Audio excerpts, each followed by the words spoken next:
बिस्मिल्लाहिर्रहमानिर्रहीम। टेस्टी। जी हाँ, आज हम बनाएंगे बहुत ही टेस्टी और हेल्दी आबे जो। इसे बारले वाटर भी कहा जाता है और जौ का पानी भी कहा जाता है। जौ का इस्तेमाल वैसे भी सुन्नत रसूल है। कहा जाता है इसमें 100 से ज़्यादा बीमारियों का इलाज है। आज की इस वीडियो में सबसे पहले हम जौ के पानी की अफादियत जानेंगे, फिर इसकी रेसिपी जानेंगे और उसके बाद ये डिस्कस करेंगे कि हमने इसे इस्तेमाल कैसे करना है। इस पानी के इस्तेमाल से बुरे कोलेस्ट्रॉल का लेवल काफ़ी हद तक डाउन हो जाता है, जिसम में शुगर लेवल मेंटेन रहता है। अगर आप या घर में कोई भी खुदा न खास्ता ब्लड प्रेशर के मसाइल से दो चार है, उससे भी छुटकारा हासिल हो जाएगा इंशाल्लाह।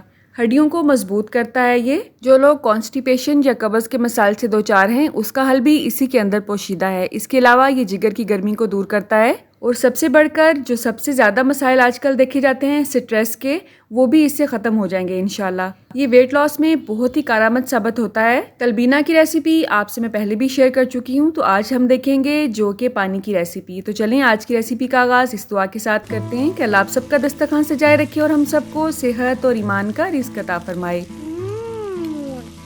जी, तो जौ का पानी बनाने के लिए हम इसके साबुत दाने भी ले सकते हैं और इसका दलिया भी ले सकते हैं। तो यहाँ पे मैं इसे दलिया फार्म में लूँगी। ये इस तरह की पैकिंग में आता है हमारे एरिया में। अगर आपके एरिया में ये इस तरह से नहीं आता है तो आप इसके जो रोस्टेड ओट्स होते हैं वो भी ले सकते हैं, ठीक है। तो यहाँ पे मैं 1 कप ले रही हूँ। इसे मैं अच्छी तरह से वॉश करूँगी खुले पानी में। 3 से 4 दफ़ा इसे खंगालेंगे क्योंकि इसमें काफ़ी मिट्टी भी हो सकती है।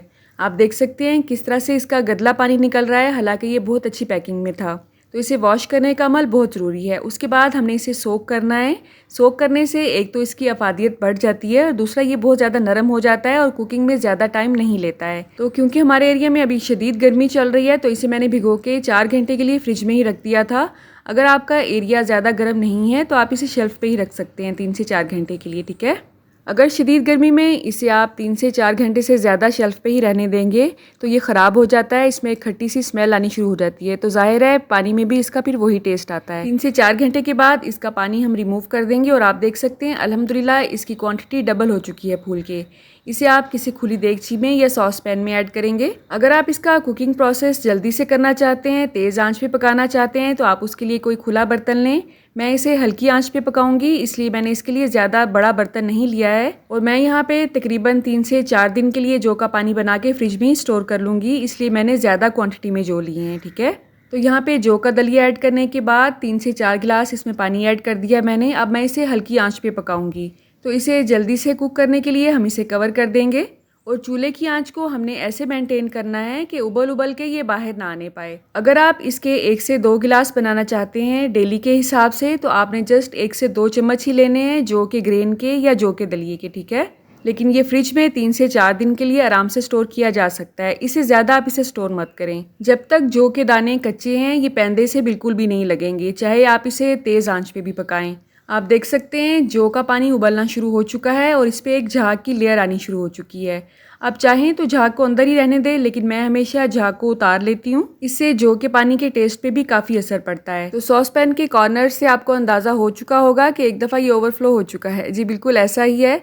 अगर आपने इसकी आंच को तेज़ करना है तो आपने खुला बर्तन लेना है।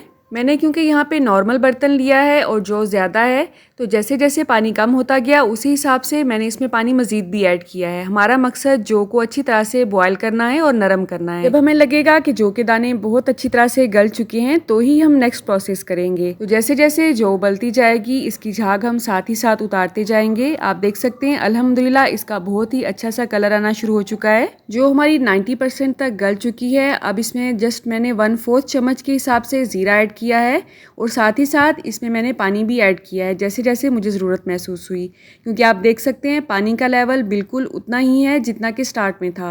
हालांकि ये काफ़ी पक चुकी है। इसकी रीज़न यही है कि जितना पानी इसमें खुश्क होता गया है उतना ही इसमें मैं मज़ीद ऐड करती गई हूँ, क्योंकि जौ काफ़ी ज़्यादा है और पानी हमारा सॉस पैन में उस हिसाब से काफ़ी कम है। तो ज़ीरा ऐड करने के बाद 5 से 10 मिनट इसे मैंने मज़ीद उबाला है।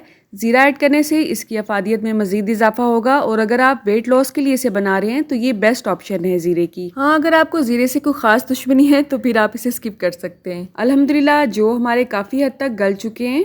अब मैंने चूल्हे की आंच को बंद कर दिया है और इसे नॉर्मल कंडीशन पे आने देंगे और उसके बाद हम इसे छान लेंगे। इसका पानी निकालने के बाद जो दलिया या जौ के दाने हमारे पास बच जाएंगे, इसे आपने ज़ाया नहीं करना है। इससे भी बहुत सी रेसिपीज़ आप रेडी कर सकते हैं। अगर आप मेरे चैनल से इन टच रहेंगे तो इसके बहुत ज़्यादा आइडियाज़ आपको मेरे चैनल पे भी मिल जाएंगे इंशाल्लाह। इससे आप मीठा दलिया रेडी कर सकते हैं, नमकीन दलिया रेडी कर सकते हैं, बहुत सी ऑमलेट्स रेडी कर सकते हैं। इसके अलावा इसके पैन केक बन सकते हैं। तो इसके पानी की थिकनेस आप देख सकते हैं, ये काफ़ी गाढ़ा है। इस पर हल्की सी एक लेयर आ चुकी है बलाई की, क्योंकि ये हल्का सा गर्म था। इसको जैसे ही हम हल्का सा मिक्स करेंगे ये बलाई इसके अंदर ही मिक्स हो जाएगी। अगर आपने इसे मिक्स नहीं करना है अंदर तो आप इसे छान सकते हैं।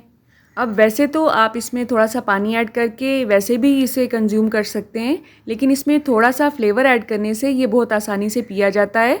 और मज़ीद अज्जा ऐड करने से, मज़ीद हेल्दी अज्जा ऐड करने से आप इसकी अफादियत में भी इजाफा कर सकते हैं।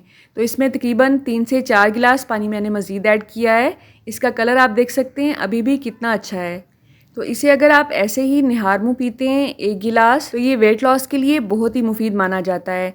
इसके आधे घंटे के बाद आपने नाश्ता करना है। तो आप मेरे स्टाइल में इसे कैसे सर्व कर सकते हैं, कैसे यूज़ कर सकते हैं, उसके लिए 1 गिलास में हम थोड़े से आइस क्यूब्स लेंगे, क्योंकि ये बिल्कुल ही गर्म कंडीशन में जो कि पानी को आप बहुत ज़्यादा ठंडा ना पिएं तो ज़्यादा बेहतर है। तो यहाँ पे मैंने चुटकी भर नमक ऐड किया है, काला नमक। आप इसमें सादा नमक भी ऐड कर सकते हैं। इसे मज़ीद फ्लेवर देने के लिए इसमें मैंने 1 चम्मच शहद ऐड किया है। आप सोच रहे होंगे नमकीन भी और मीठा भी, तो बिल्कुल ऐसा ही है। ये दोनों फ्लेवर इसमें बहुत ही अच्छा किरदार अदा करते हैं। तो दूसरे गिलास में जस्ट 3 से 4 पत्ते मैंने फ्रेश पुदीने के ऐड किए हैं। थोड़ा सा जौ का पानी ऐड किया है। इसे मज़ीद पतला करने के लिए हम इसमें मज़ीद पानी ऐड करेंगे और साथ ही साथ इसमें लेमन जूस ऐड करेंगे।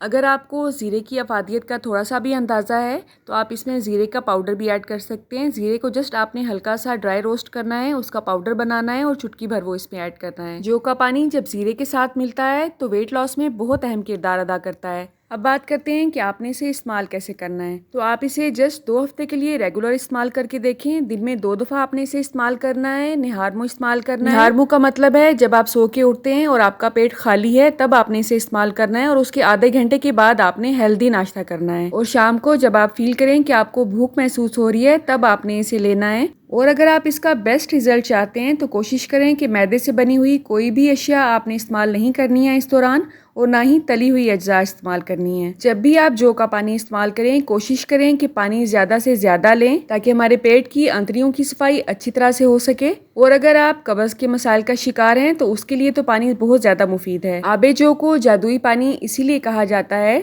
क्योंकि ये जिस्म को हेल्दी रखने में एक फौरी जादुई किरदार अदा करता है। तो अगर आपको आज की रेसिपी से कुछ भी नया सीखने को मिला है तो आपने इस वीडियो को सदका जारिया समझ के ज़रूर शेयर करना है। हफ्ते में मैं सिर्फ 2 से 3 वीडियो ही पोस्ट करती हूँ अपने चैनल पे, लेकिन कोशिश करती हूँ कि जो वीडियो भी आपके साथ शेयर करूँ मैं वो हेल्दी हो, ऑयल फ्री हो या कम ऑयल में बनी हो, और फ्राइंग चीज़ों से मैं बहुत ज़्यादा अवॉइड करती हूँ। हाँ, बहुत मजबूरी होती है जब लोग बहुत ज़्यादा रिक्वेस्ट करते हैं कि आप ये रेसिपी शेयर करें तो वो मुझे शेयर करनी पड़ती है। तो नेक्स्ट भी इंशाल्लाह आपको मेरे चैनल पे ना सिर्फ रेसिपीज़ मिलेंगी बल्कि रेमेडीज़ भी मिलेंगी। अल्लाह आप सबका दस्तरखान सजाए रखे और हम सबको सेहत और ईमान का रिस्क अता फरमाए। अल्लाह हम सब के रिस्क में कसरत से ज़्यादा बरकत और आसानी अता फरमाए। रुके सुने, जाने से पहले वीडियो को लाइक कर दें, अच्छी लगी तो शेयर कर दें, और सब्सक्राइब करने के बाद बेल का आइकन भी ज़रूर प्रेस करें। जज़ाकल्लाह। मेरी नेक्स्ट वीडियो तक अल्लाह हाफ़िज़।